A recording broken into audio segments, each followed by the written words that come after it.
Bismillahirrahmanirrahim. Assalamualaikum warahmatullahi ta'ala barakatuh. Alhamdulillah. Alhamdulillahi rabbil alamin. Wassalatu wassalamu ala asyrafil anbiya wal mursalin wa ala alihi wa sahbihi ajma'in.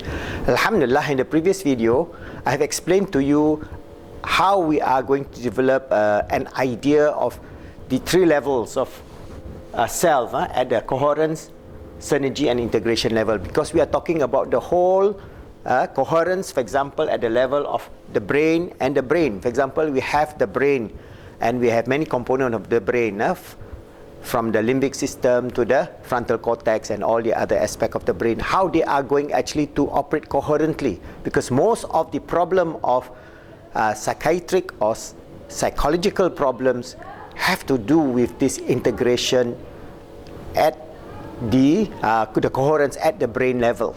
All right, so we must understand how we are going to actually have what we call it brain hygiene or neurohygiene. We must have a way in which we can develop a coherence within the brain, and then we are talking about the brain and the heart.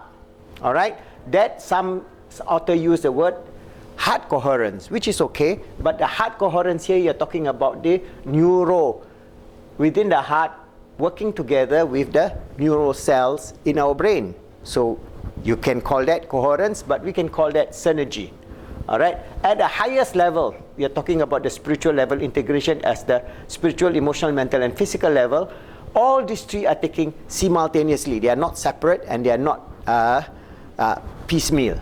You must understand that when we talk about coherence, it is working, synergy is working, integration is working, all three in one, within space, within time, and outside space, outside time, because when you talk about the spiritual reality, it is beyond space, beyond time. That's why even when we talk about the heart, the intuitive aspect of the heart can sense something is wrong almost 4 seconds before it happened, and they have done a lot of experiment, and you can look at those experiments of the intuitive heart. You turn to intuitive heart, you can see many experiments.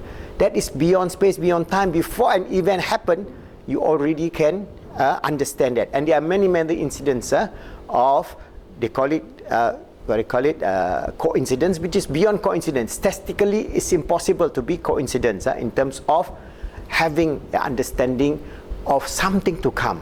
All right, ESP or whatever they want to use, the modern terminology within this framework of study of the human self at the highest level. So what is important is, when we discuss that, we have to understand the analogy I've explained to you. Is the brain just a TV receiver receiving signal from all rims? That means the rim of the spirit, rim of the roh, rim of the heart, the qalb, rim of the akal, the mind, and then the rim of the physical self, SEMP. Or, as many of the neurologists and the current secular materialistic psychology, they say that this brain is like a transmitter, TV station.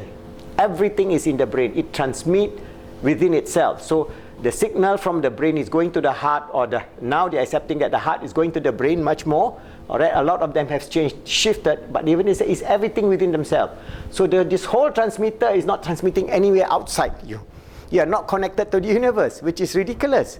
You're not connected to another person, which is not possible. You're connected. You are connected to your children, your family, your friends, the world, the animals, and this has been proven over and over and over again. So we have to understand that the position of Islamic psychology and positive Islamic psychology is to understand that our brain is just a little organ which can accept signal. Yes, it is wonderful. Allah has created, for example, the frontal cortex far beyond anything that He has created for any other being that we know of. So we can have the insight of many things in terms of maybe understanding quantum physics, understanding even to a certain extent the nature of the world, how it is being created, the nature of the Big Bang and whatever other ideas that we are given, which is not necessary for us to live on this earth. If we are just a physical being, that's not necessary for us to have those insights. But Allah has given those insights for us to realize His grandeur and His glory, and for us to understand that our life is with purpose and meaning.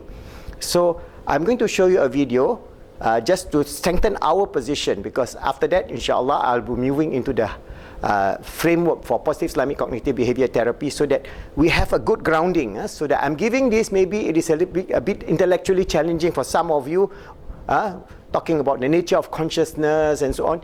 It is important for higher level research. I'm just giving it to you so that you can see that within the framework of Islamic psychology, we have the truth.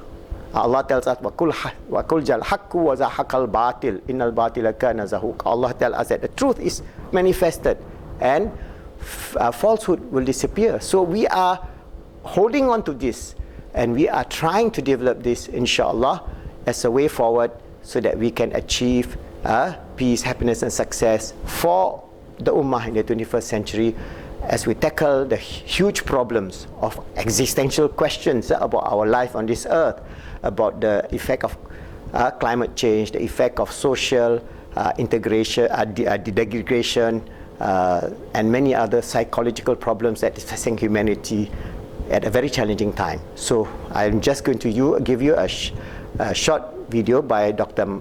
Michael Claridge to give you a bigger view. As I say, this is just additional information for you to think about, inshallah.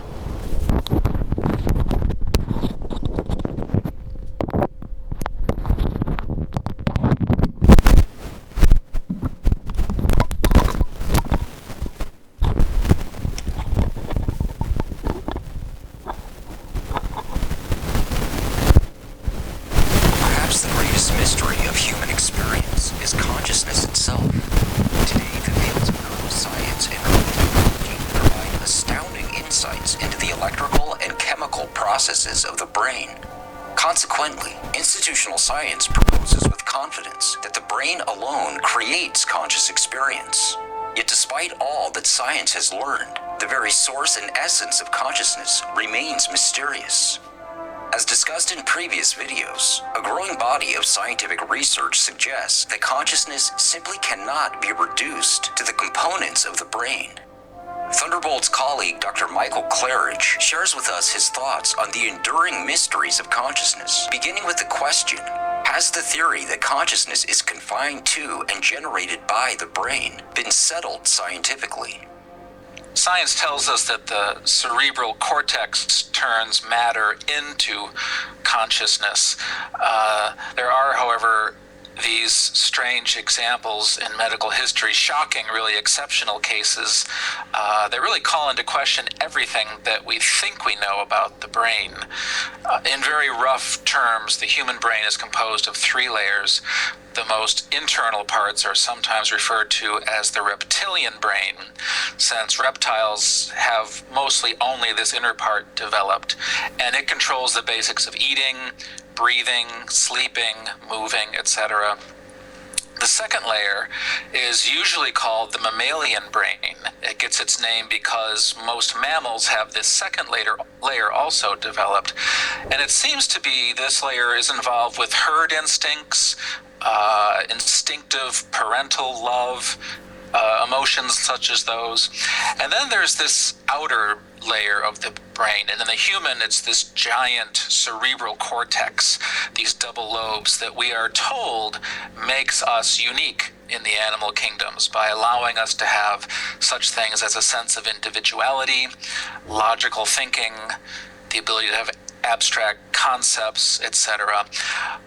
But then you come across these odd cases, and I found several of these in London medical journals from the 19th century. And these people were described as completely ordinary, responsible, hardworking, productive English citizens. But when they were examined after death, it was found that their cerebral cortex was as thin as a sheet of paper, and the rest of the brain cavity was just filled with fluid. So we're forced to admit that to get on in life, at least as a British man in the 19th century, you don't need much of a cerebral cortex. So if this massive outer part of our brain is not necessary for the demands of ordinary life, then what is it there for? It's difficult to convey how inadequate contemporary neurology is to explain this question. It's hard to overstate how inadequate the neo-Darwinian notions of random variation and natural selection are to explain this. Our brains are completely over-engineered for the demands of daily life. It's like someone says, here, look at this device I built for doing simple calculations of addition and subtraction. And you look at it and you see the entire computer network used by NASA. And you would say, I think this is a little over-engineered for addition and subtraction. So what does this all mean? I mean, does it mean that in the past our brains were required to do much more difficult tasks? Does it mean that each of us is walking around on this planet with this vast unused potential sitting inside of us? The materialist worldview states that the only reality in this world is what we can see and touch and weigh in a scale, and that all cause and all effect is material. Now, this is a very successful model of the universe in the sense that it has powered the industrial and technological revolutions that have completely changed life on the Earth over the last 300 years. But what many people do not talk about in all this is that the definition of what is material has changed quite a bit over those 300 years. So picture yourself in 1850. Michael Faraday, he's struggling to understand these strange, invisible forces of electricity and magnetism. And the effects being observed in the laboratory cannot be explained by any known forms of matter.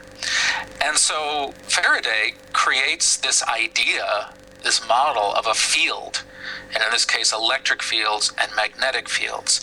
And you cannot see or touch this field.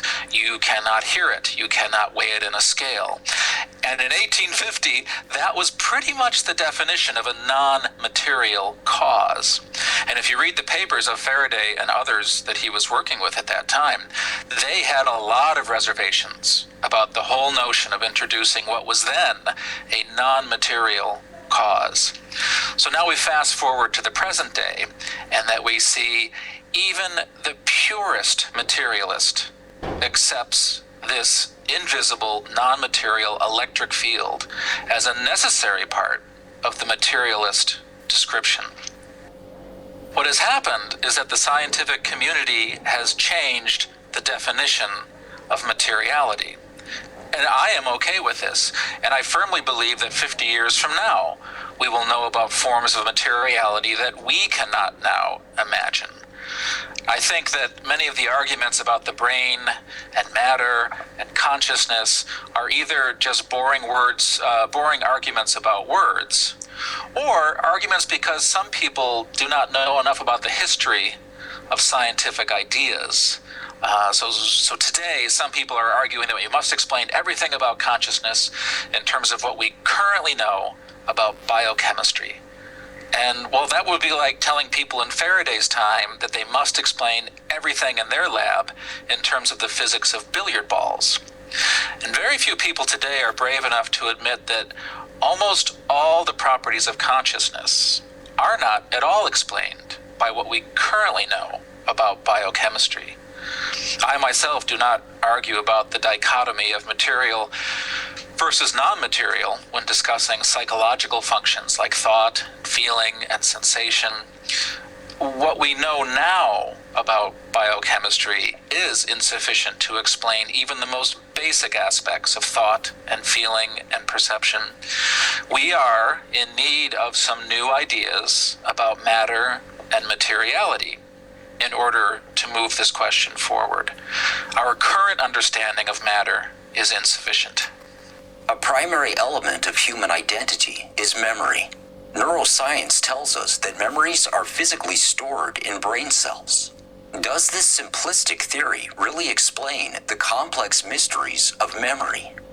Yeah, so this question of whether memories are stored in specific brain cells, this idea has been bounced around for decades, and sometimes it's phrased as what is the material analog to to a memory being formed?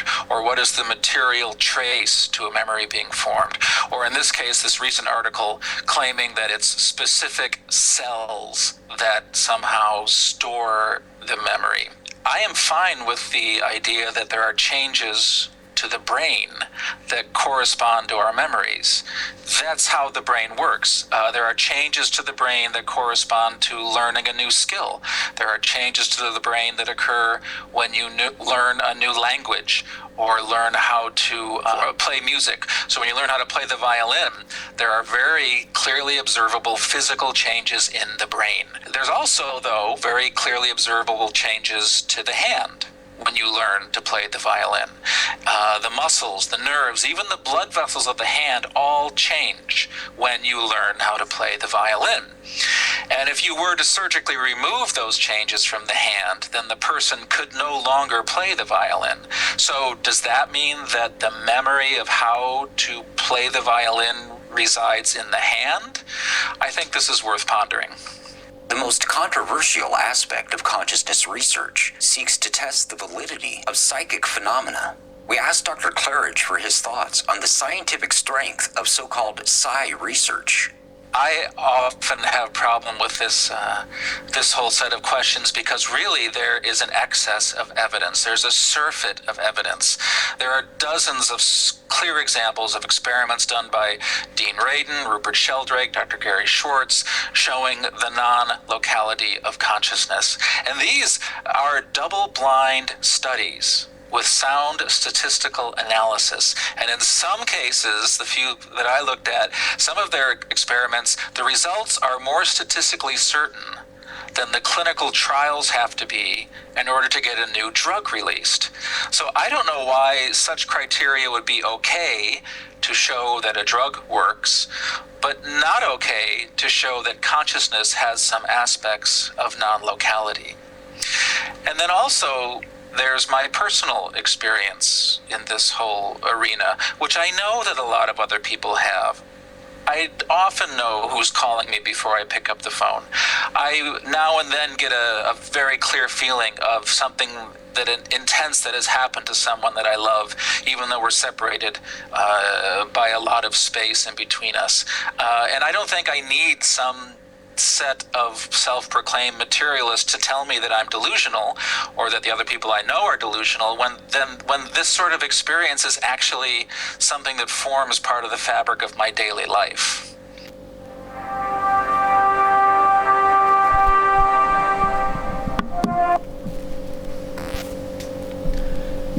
Alhamdulillah, we have understood some idea from Dr. Michael Claridge that from the perspective of further investigation and scientific inquiry and research, we are open to it. That means if we talk about Islamic psychology, we must be open to more and more of the understanding of the nature of consciousness. And inshallah, if we lead us to the understanding of the heart, which is at least one level, which is within the framework, because from the Islamic perspective, the heart is also part of the spiritual self. Remember the three areas in which at the point of our existence in this universe, at the rim of Azali, Allah has created us the capacity, that is the Ruh, the Qalb and the Akal was synonymous in one package, and we can acknowledge the grandeur of Allah in that rim, and we say yes, Allah is our Lord, and we can understand that from the perspective of the Akal, the Qalb and the Ruh. Maybe at that level it is beyond scientific measurement, because it is not, but at least if we can understand heart's level, that means the coherence, the synergy at the heart, and inshallah the integration within these two levels, that means the akal, the heart and the physical body, that will lead us to the understanding of the ruh from the perspective of Islamic theology. This is not subject to any kind of scientific study, but the vast work of research being done by our traditional scholars over the last 1,000 years, their manuscript, their interpretation of the nature of the self, nature of consciousness, and inshallah, then it will strengthen our iman, knowing that we are created for a purpose and meaning in this life, that we are a creature created by Allah to be His Khalifa on this earth, to be His servant, to strive, to make ourselves good, to help others to be good, to make the world good, and inshallah, by doing so, we can help transform the ummah to be the best ummah in the 21st century and help transform humanity, the best of humanity in this century, inshallah.